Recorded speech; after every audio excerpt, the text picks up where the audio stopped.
படத்துல வந்து ஒரு ஸ்விம்மிங் பூல்ல இருக்கிற மாதிரி ஒரு சீக்வன்ஸ் ஒன்று வந்துச்சு, தண்ணிக்குள்ள இருக்கணும்.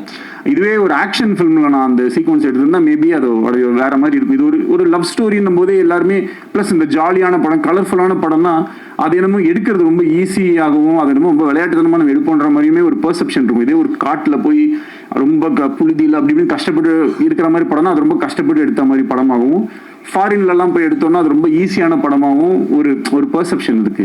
எல்லா படம் எடுக்கிறதும் கஷ்டம் தான். இப்போ இந்த மாதிரி ஒரு படத்துல இந்த மாதிரி ஒரு சீக்வன்ஸ், ஒரு ஆக்ஷன் சீக்வன்ஸ்க்கு நிகராக உயிருக்கே ஆபத்தார அளவுக்கான ஒரு சீக்வன்ஸாக தான் அது வந்து எங்களுக்கு இருந்துச்சு. ஏன்னா கிட்டத்தட்ட அந்த கேமரா உள்ள எடுத்துட்டு போய் ஒரு நிமிஷம் டு 1.5 நிமிஷம் ஒரு மூச்சு வந்து தம் கட்டி வந்து நடிக்கணும். நைட்டு ஃபுல்லாமே அதை வந்து பண்ணிட்டு இருந்தாரு. அண்ட் நானும் ஸ்விம்மிங் பூல்ல தான் வந்து இருந்தேன். ஸோ ஒரு தடவை சரி ஓகே இவர் இது எவ்வளோ கஷ்டம் அப்படின்னு சொல்லிட்டு நம்ம ட்ரை பண்ணி பார்ப்போம்னு சொல்லி உள்ளே போனேன். உயிருக்கு பயந்து நான் உடனே வெளியே வந்துட்டேன்.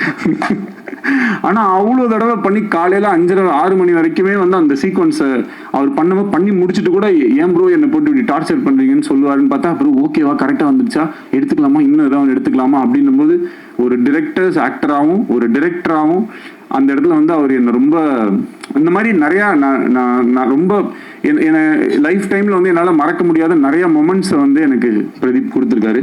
அதுக்கு வந்து ஹார்ட்ஃபெல்ட் தேங்க்ஸ்.